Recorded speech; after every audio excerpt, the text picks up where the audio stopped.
Hello everybody. After studying this module, you shall be able to define the term motivation, describe the motivation process, know the nature of motivation, analyze the functions of motivation, and identify the early theories of motivation.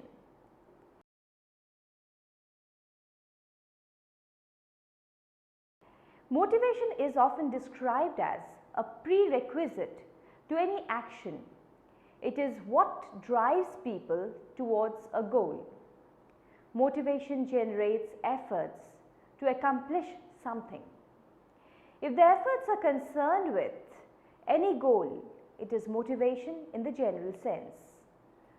Motivation seen amongst the employees in an organization towards achieving organizational goals is nothing but work related motivation. When it comes to organizations, motivation is an important concept. Contemporary organizations are goal driven. They are primarily concerned with results and outputs. In order to deliver what the organization requires, an individual has to put in a lot of efforts in his or her roles. This is where motivation exhibits its importance.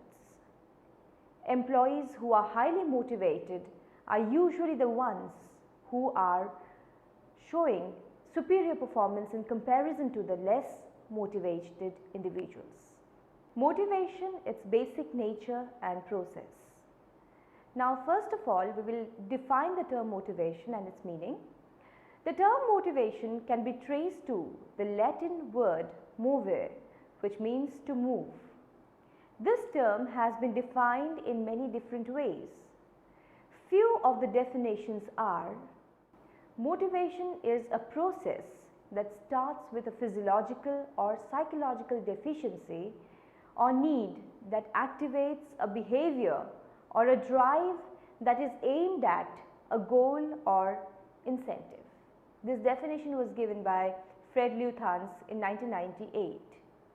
Another definition from Robinson Judge 2009 is: motivation is one of the processes that account for an individual's intensity, direction and persistence of effort towards attaining a goal. Intensity deals with how hard an individual tries to achieve a goal.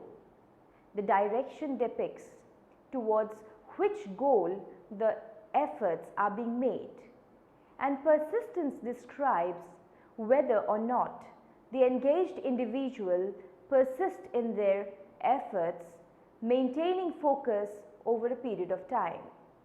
Now, coming to the motivation process, the basic process of motivation proceeds towards three phases.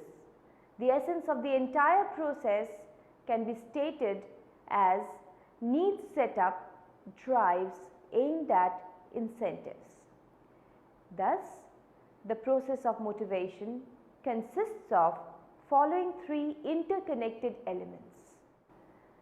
A. Needs. Needs are nothing but results of a physical or psychological deficiency.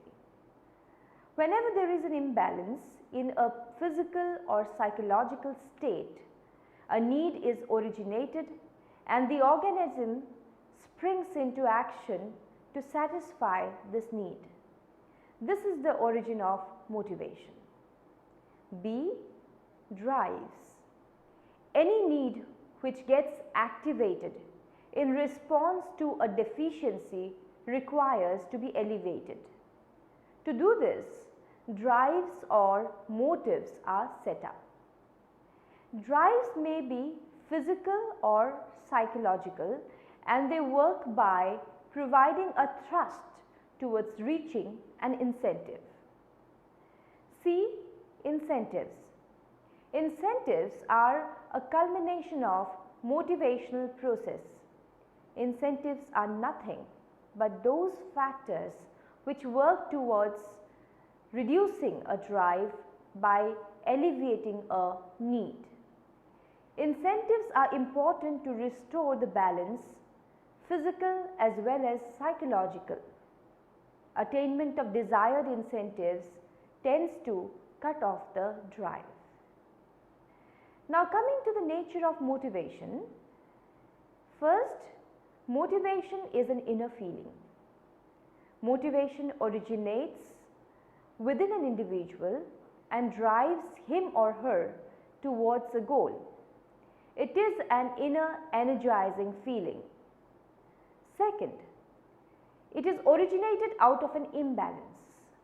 Motivation originates when an organism's equilibrium is disturbed by one or multiple unsatisfied needs. The actions taken by the organism in order to satisfy their need to restore the equilibrium is nothing but motivation. Third, motivation is goal directed. Motivation is always directed towards a goal. Attainment of that goal is the primary focus of motivation. Fourth, motivation can be extrinsic or intrinsic. Motivation may come from a number of sources. If that source lies within an individual, it is called intrinsic motivation. On the other hand, if a motivation source lies outside an individual, it is called extrinsic motivation. For example, if an individual wins a race to obtain a bicycle as the prize, it is extrinsic motivation. But if an individual wins a race to satisfy his need for achievement, it is called intrinsic motivation. Now coming to early theories of motivation, the early theories of work motivation attempted to determine the factors which motivated individuals at work.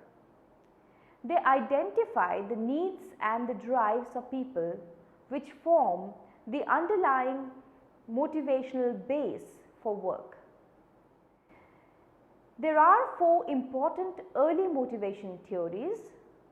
They are Hierarchy of Needs theory by Maslow in 1954, Theory of Motivation given by Herzberg in 1959. Then we have the Theory X and Theory Y given by Douglas Mcgregor in 1960 and ERG theory given by Clayton Alderfer in 1969.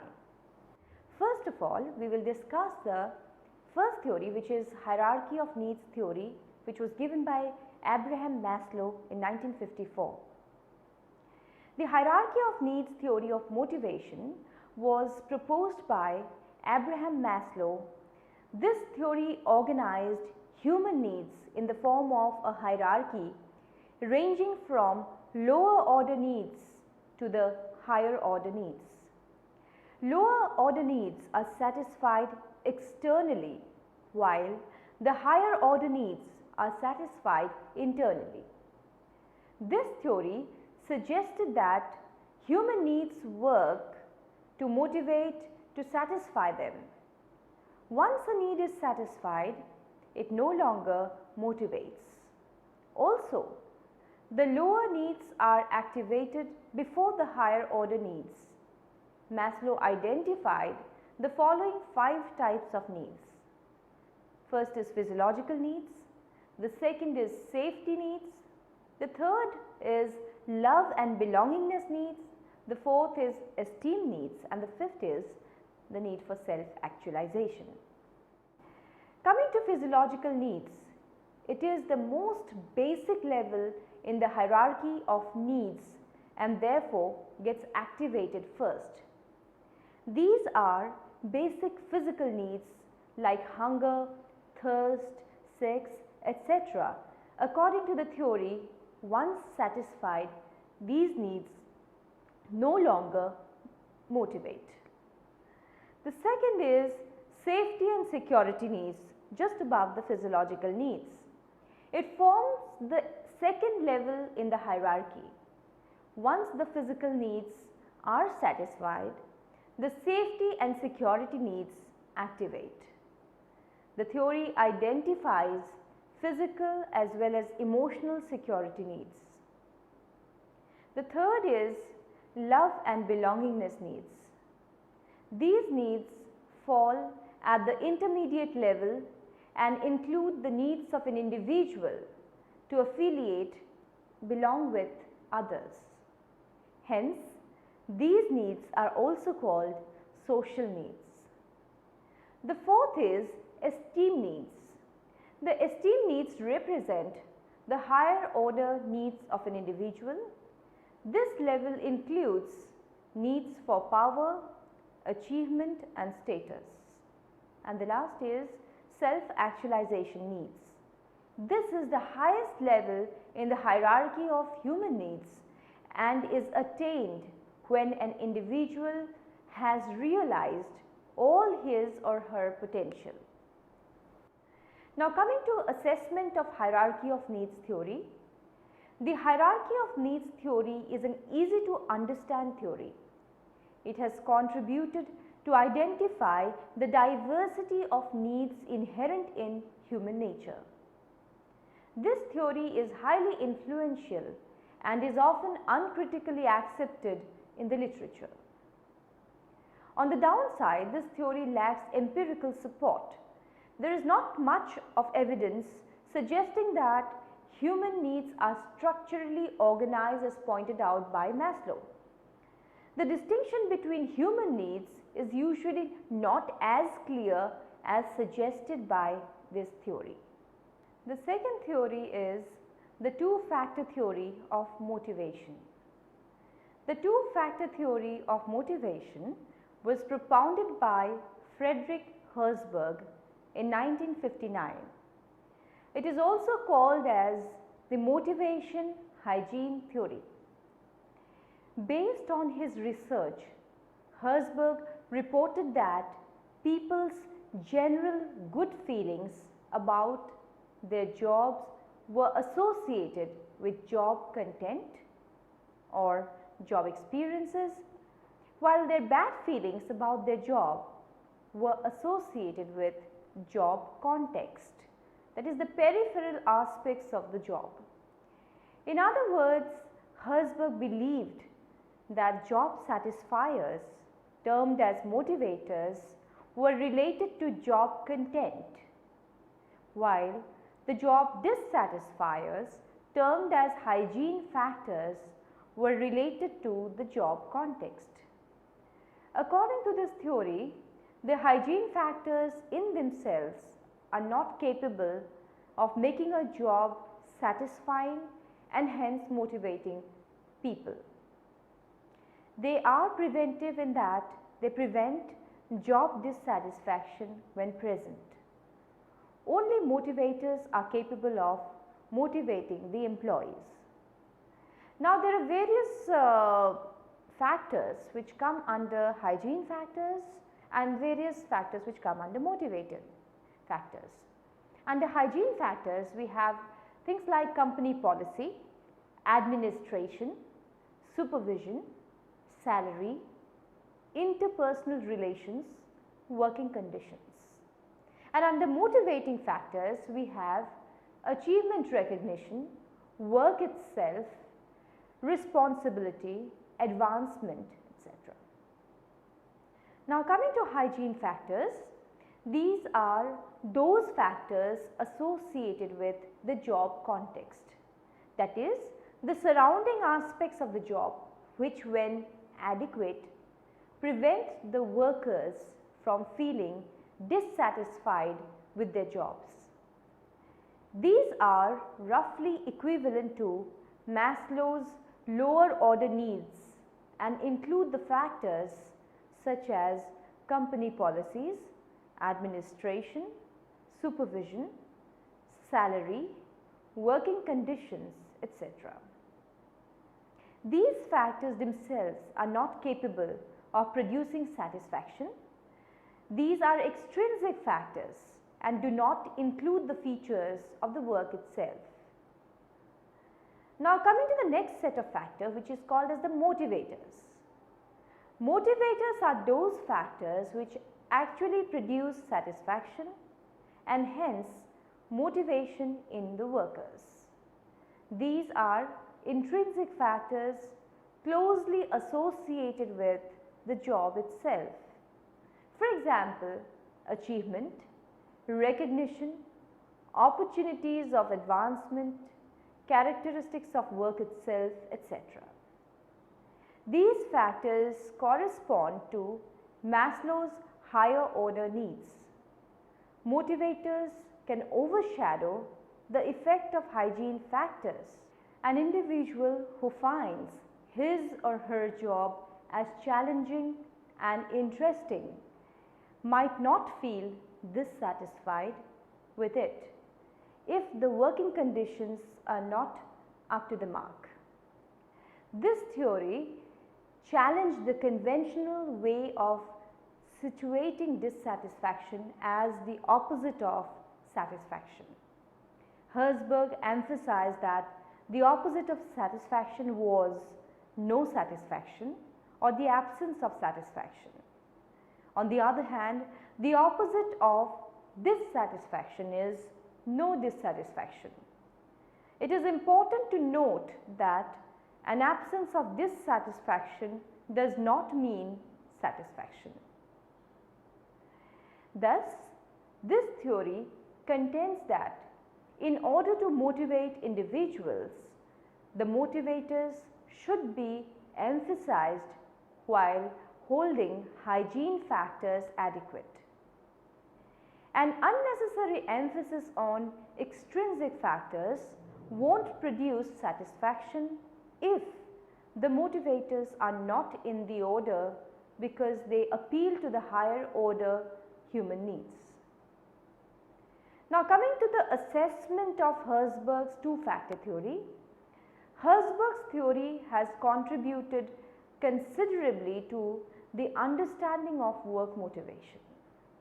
His work was more applicable to the work situations in comparison to the previous motivation theories like Maslow's. He highlighted the importance of job content factors in producing work motivation, which were badly neglected prior to this theory. On the other hand, this theory has been criticized for oversimplifying the complexities of work motivation.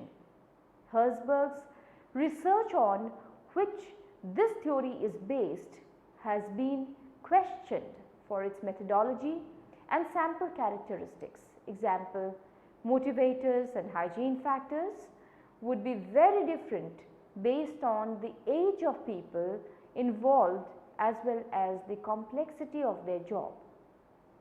The two factors have not been recognized as universal because there can be factors such as pay which can produce satisfaction as well as dissatisfaction.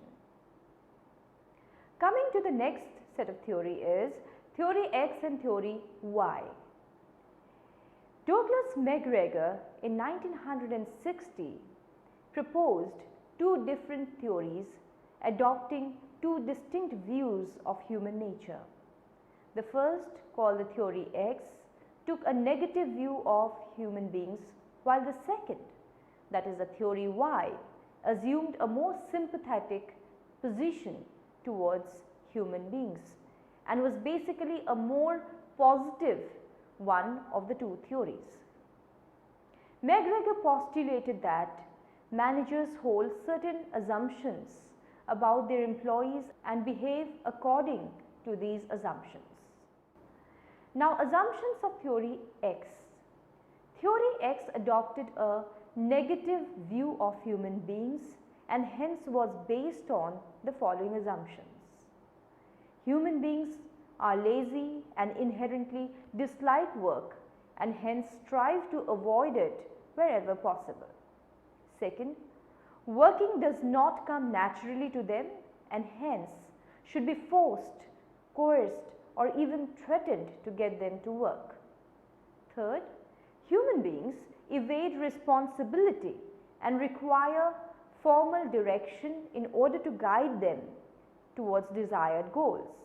And fourth, human beings lack creativity and ambition to work. Assumptions of Theory Y. Theory Y holds a more positive view of the human beings and is based on the following assumptions. Human beings are capable of working as naturally as rest or play. They are capable of self-direction and self-control and require formal direction only under certain circumstances. Human beings can learn to assume, even seek responsibility. Creativity is not exclusive to those holding management positions, but is dispersed widely throughout the population, including subordinate employees. These two theories held that managers' behavior towards their subordinates is based on which grouping of assumptions a manager believes in. Their behavior is also modified according to these assumptions. Coming to the assessment of Theory X and Theory Y, these theories accepted the diversity of human nature in terms of desire and capability to work, assume responsibility and displaying creativity. But there is no evidence validating either set of assumptions. Mcgregor himself believed that the assumptions of Theory Y were more valid and hence suggested that motivation could be maximized by participative decision making, interesting jobs and good group relations. Although popular, there is no empirical support for these theories. Coming to the last set of theory, that is the Alderfer's ERG theory. Clayton Alderfer in 1969, ERG theory is essentially an extension of Herzberg's and especially Maslow's theory of motivation. This theory is called ERG theory because Alderfer identified three groups of core needs: existence, relatedness and growth needs, hence ERG. They are discussed as follows. First is the existence needs. The existence needs are associated with the basic process of survival, that is physiological well-being and provision of basic necessities including material requirements. These needs correspond to Maslow's lower order needs like physical needs, safety and security needs. The second is the relatedness needs. These needs reflect an individual's desire for relationships. They come at an intermediate level between the existence and growth needs. These needs correspond to Maslow's love and belongingness needs and highlight the importance of interpersonal and social relationships. And the third set of needs is the growth needs. These needs highlight an individual's desire for personal growth and development. In Alderfer's theory, these needs occupy the highest level, just like Maslow's esteem and self-actualization needs. Alderfer's ERG theory brought out a new perspective for looking at human needs. It presented the needs in a continuum rather than a hierarchy. Alderfer suggested that satisfaction of lower order needs was not necessary to activate higher level needs and that the needs do not follow a strict order. Higher needs might take precedence over lower needs depending on the circumstances. For example, in some cultures, relatedness needs are felt more strongly even than the existence needs. The fulfillment of human needs can follow any of the following two processes. First is satisfaction progression. In this process, a person moves from the lower needs to higher needs on the basis of satisfaction of lower needs. ERG theory does not strictly believe in this approach.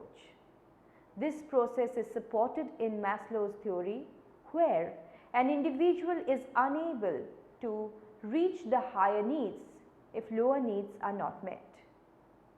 The second is frustration regression. On the contrary, ERG theory suggests that frustration over inability to satisfy a higher order need might lead to regression to a lower level. In other words, if an individual's higher needs are not met due to any reason, he or she is more likely to regress back to the lower needs and begin to feel them more strongly. This is a major point of difference between Maslow's and Alderfer's theories, that ERG believes if a higher level need cannot be fulfilled, the desire to satisfy a lower level need increases. Now coming to the comparison of ERG theory with Maslow's theory, though there are a lot of similarities between both the theories, they also differ on certain aspects. They are as follows. Maslow's theory, needs are organized in the form of a rigid hierarchy, while in Alderfer's theory, needs are arranged in more of a continuum rather than a hierarchy. Second, there are strict lines of demarcation between the needs in Maslow's theory. There are no strict lines of demarcation between the needs in Alderfer's. Third, lower needs of a person must be fulfilled before a higher needs get activated. That is in Maslow's theory. Fulfillment of lower needs is not essential for higher needs to be activated in Alderfer's. Fourth, individual cannot focus on more than one need simultaneously in Maslow's theory, while in Alderfer's, individual can focus on multiple needs simultaneously. Next, fulfillment of a need elevates it and it no longer motivates an individual, that is in Maslow's theory, while in Alderfer's, fulfillment of certain needs like growth needs might increase their intensity, that is in Alderfer's. And lastly, in Maslow's theory, it follows satisfaction progression process, while in Alderfer's, it follows the frustration regression process. Now coming to the assessment of ERG theory encompasses some of the strong points of its predecessors, but it is not as rigid. This theory is more flexible in its approach. It has been criticized for the lack of empirical and research evidences in its favor. Coming to the summary, motivation originates out of a physical or psychological deficiency and proceeds through drives and incentives. Motivation is an inner feeling, goal directed, and can be intrinsic as well as extrinsic. Early theories of motivation represent a foundation from which contemporary theories have grown. Maslow's hierarchy of needs theory organized human needs in rigid hierarchy with lower needs satisfied before the higher order needs. Herzberg's two-factor theory differentiated between hygiene factors, which prevent dissatisfaction at job, and motivators, which motivate employees. Mcgregor's theory X adopted a negative view of human beings, while his theory Y adopted a more positive outlook. Alderfer's ERG theory is also based on classification of human needs, but is more flexible than its predecessors.